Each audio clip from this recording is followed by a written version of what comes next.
Madame Perronnet. C'est pas une question, c'est plutôt une remarque, Madame le maire.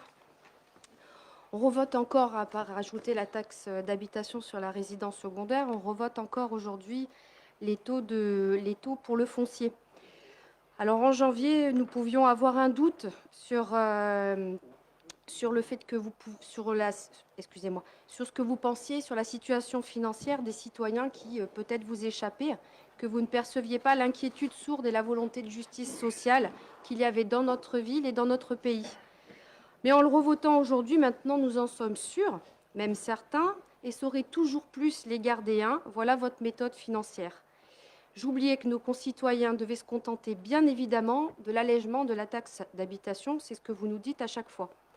En octobre, je vous invite donc, quand ils recevront leur demande de paiement de la taxe foncière, je vous invite à écrire sur l'hebdo et le VALG « Gardéens, contentez-vous de cet allègement pour boucler vos fins de mois ».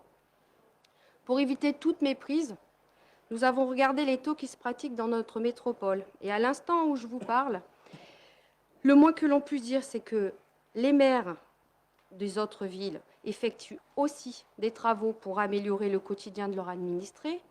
Eux aussi, si on les écoute, ont désendetté leur ville et eux aussi n'ont pas une politique dépensière.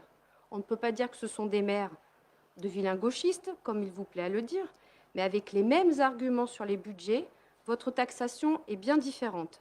À la garde, bravo, vous êtes des champions, les champions de la taxation, tout en haut du podium. C'est pourquoi aujourd'hui nous voterons encore contre cette délibération.